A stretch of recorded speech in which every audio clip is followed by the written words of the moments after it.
Welcome to Will I Ever Learn Chinese? I'm Jeanette Sekel. In this episode 12, I'm looking at the way in which Chinese speakers use dictionaries and in which they read and write their language using mobile phones or computers, for example. Let's have a look at Chinese writing and dictionaries. Of course, all natural languages are initially spoken or signed in case they're sign languages, and writing is always secondary.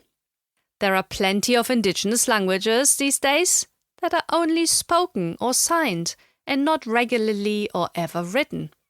I have worked on a number such languages myself, and some of these, such as Piraha, may only be written by linguists.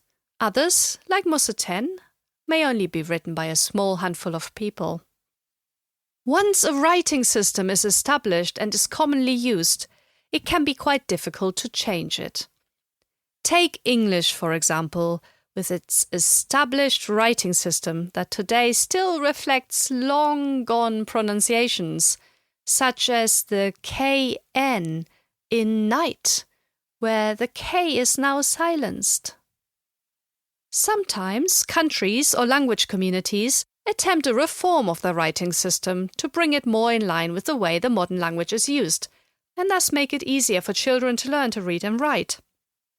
I could cite countless examples, such as attempts in Germany to make the writing system more straightforward. What is common to most of these attempts, however, is that there is a lot of resistance from speakers, usually the older generations, but not always. Changing the writing system is a very difficult task. There will be a lot of compromising to do. The first, and usually quite logical suggestions, rarely make it to the end. They are replaced by half-hearted compromises. Why are such radical changes so difficult to implement? Imagine someone suggesting to write not, K-N-O-T, as not from now on, N-O-T. People would argue that they would find it difficult to distinguish from the negation not. They would say that it is difficult to read, as they are used to not, written with the KN. Most will agree that it is odd that we are still writing not with the K, but most won't have an alternative suggestion, so will make do with the old way in the end. After all, they argue, haven't we all learned it this way? And aren't children getting soft these days, not being able to learn it? So, in this slide, it is interesting to see what has happened with Chinese writing. Because of its immense cultural and historical influence, Chinese writing was used widely across Southeast Asia.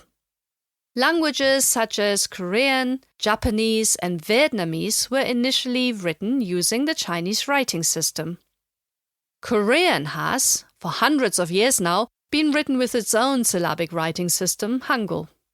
Vietnamese eventually adopted a Romanized writing system. Japanese still uses a combination of syllabic writing and kanji based on Chinese characters. The classical Chinese writing system has also changed in China. There have been attempts to make Chinese writing easier in some way, and one of these attempts succeeded in the middle of the 20th century, at least in the People's Republic of China. The writing was simplified from traditional Chinese characters, called fantizi, to slightly less complex, so-called simplified Chinese characters, also called jiantizi. This change only affected mainland China and Singapore, while Hong Kong, Macau, and Taiwan still continued using the traditional writing system. That is the reason I was given the choice between the different writing systems when I first started to learn Chinese. To be fair, I had come to realize that the difference between the traditional and the simplified Chinese writing system is actually not very big. Once I had mastered some of the simplified Chinese writing, I could read traditional writing relatively quickly, even though I had to learn individual words. I just had to get used to the way that some common words were written, and then build on that. looking up less common words, or deducing what the words could be from the context. I expect most people reading Chinese will come across the other writing system, independent of which one they are learning. One of my friends, for example, despite being from mainland China, enjoys using Fantizi, the traditional writing system, saying that the characters are more expressive. He would often use a mixture of the traditional and simplified characters in his text messages, for example, which threw me at the start, but which I got used to eventually. I started to see his point too. While the traditional characters are more complex, they retain more of the individual elements of meaning and or sound. For example, I, love, is written in the simplified script in a nice way, but in the traditional script, there is an element in there that has disappeared in the simplified script, namely the character for heart. While the simplified form may be easier to write and read, the traditional form retains this important heart element, which has merely turned into a straight line in the simplified version. Now, speaking of text messages, how would Chinese people even go about writing their characters in electronic form? Do they have gigantic keyboards accommodating all of the different characters? I had been pondering this as well, but soon learned that in mainland China, people would just use pinyin, so the Latinized script, without any tone marks to write the words, and then be presented with a choice of possible characters arranged in order of frequency. Thus, if taking our example from above, writing xian on its own, we are presented with the options cache, amaranth, beginning, string, display, county, and so on. There's actually also Xi'an, which is the name of a town, which consists of two characters, but since it's written in pinyin, Xian, it turns up in the list as well. This example is taken from the word processing program on my computer. I simply had to change the settings to the input language Chinese, pinyin, and when writing a word in pinyin, I'm given the most frequent words with a number next to each of them, and I then have to click on the number on my keyboard, which means I can now write the character in the manuscript. After some playing around, this became quite straightforward. For the less frequent characters, I often had to scroll through a list until I had found the desired one. Writing Chinese characters on the phone is similar, if not a little easier, as I was just presented with a scrollable list of possible characters without numbers, but again arranged in order of frequency in the context in which the character is used. To select a character, I just had to tap on it. Most of the time this was very straightforward, and I only struggled on occasions when I wanted to write unusual words or names using less common characters. Even in those cases, it is still possible to write, for example by looking up a character by the number of strokes it has, meaning by how complex it is. One can also look up characters by the radical they appear with. The option that appeals to me the most, however, is to draw the character myself. Selecting the drawing input method on the phone or computer, I could use my artistic skills to replicate the character I wanted to look up. There is one little hitch though. The system works on the basis of the stroke order. That means that ideally I'll draw the characters in a standard way, otherwise the system won't recognize what I have written, even in cases where the final character looks very similar to the one on paper. The stroke order is a standard set of guidelines for how characters are written, for example when writing bu, not. The horizontal line at the top needs to be drawn first, from left to right. Then the slanting line on the left from top to bottom, followed by the line going straight down, again from top to bottom, and finally the slanting line on the right is added. There are many free online resources explaining the basic stroke order, and some dictionary apps have pay-for features giving the stroke order of all the characters if necessary. I have so far been just fine knowing the basic rules and trying to follow them as much as possible. I don't always get the stroke order right, and in those cases the dictionary or word processing program will not always recognize what I'm doing. If that's the case, I just try a different stroke order, and I usually get there in the end. I'm so glad though that I don't have to put all those tone marks in the pinyin as I'm putting characters in on my keyboard. First of all, I'm not always sure how to write the correct tone, even in cases where I pronounce it correctly. The main reason, though, is that it is not entirely straightforward to write some of the tones. Accent markers common in some European languages, such as the previously discussed accent aigu and accent grave of French, may be more easily available than others. I have found that using an ABC extended keyboard on the computer allows me to write the different tone marks more readily. I've also found keyboard shortcuts, which I have started using.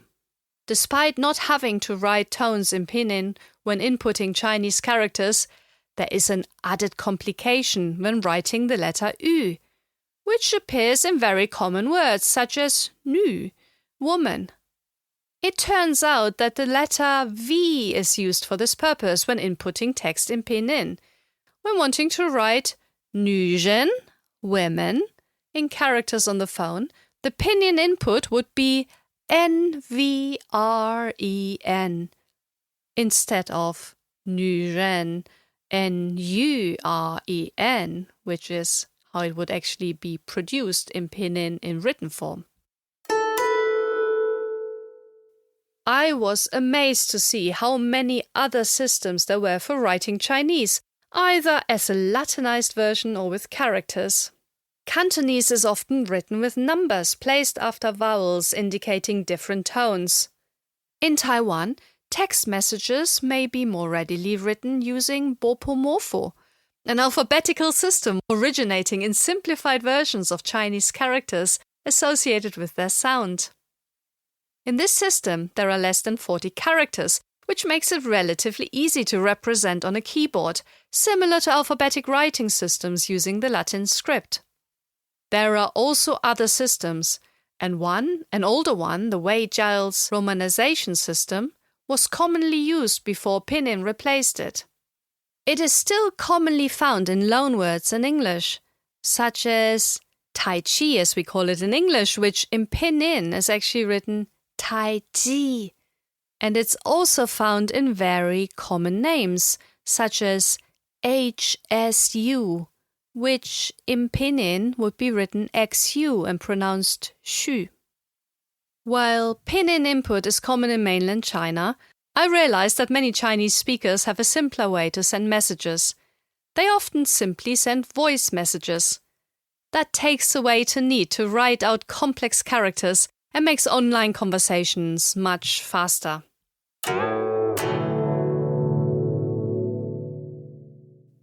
What happens if we need to look up a word in a dictionary?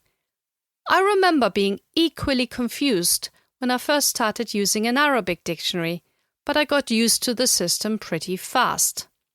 The Chinese system, it seems, is quite logical as well. Traditional dictionaries are organized by the number of strokes needed to draw the character, so E1 is just a dash. R2 would be two such dashes, one on top of the other. All the way up to, well, if you search online, you'll find reference to characters with 64 strokes in the simplified system and 172 in the traditional system. These characters are so complex that they can't be written accurately on the computer. Also, they're not regularly used. But even among the commonly used words are those that are represented by complex characters, and one of those is guan, which means a jar or a jug, which has 23 strokes. It depends on the dictionary you're looking at, but those that don't use pinyin order, traditional dictionaries, would be arranged by the stroke order first and the radical next.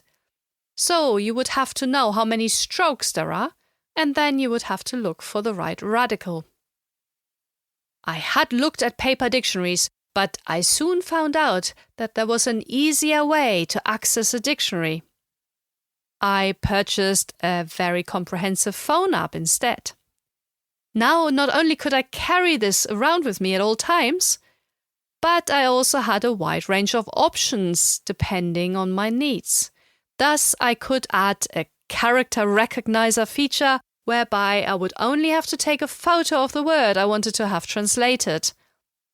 Personally, I find it more satisfying to write out the character myself, but I noted that this option existed should I ever need it in the future. Remembering how the paper dictionaries worked, I started using the dictionary app by looking up words according to the radicals or indeed by other elements I recognized. A useful feature of the dictionary app was that it gave a breakdown of individual elements of characters, including radicals and sound elements. One can then list all the words containing the radical or element one is interested in.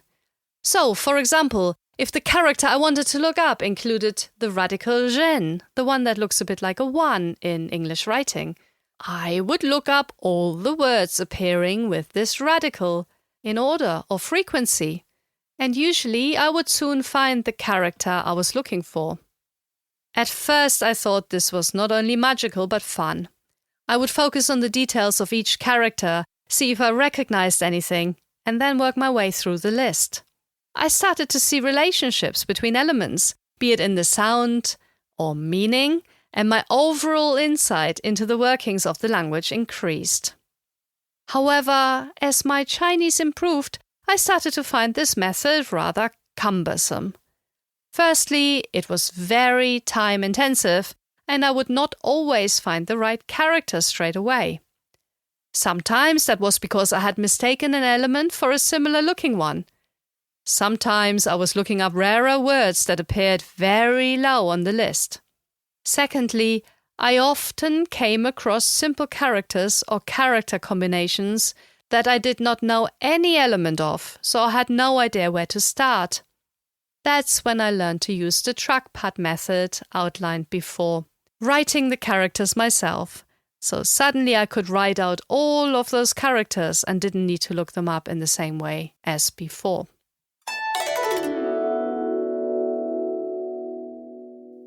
Once I had committed to learning Chinese characters, I realized that I was relying less and less on pinyin and more on the characters themselves.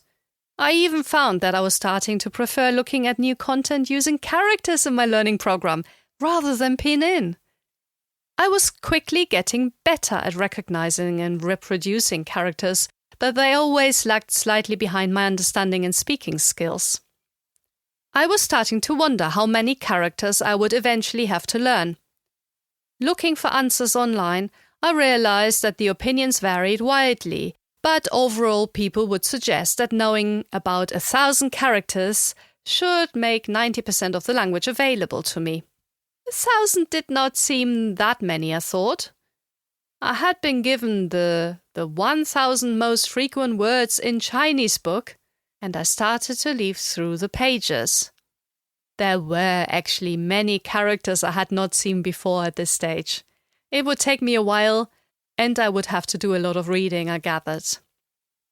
If I wanted to read more widely and understand the majority of what I was reading, I would probably have to add another 2,500 characters to my repertoire, making it 3,500 characters in total. This would be enough to read most texts, bar the odd names using rarer characters, and would be more or less equivalent of a Chinese teenager's reading ability.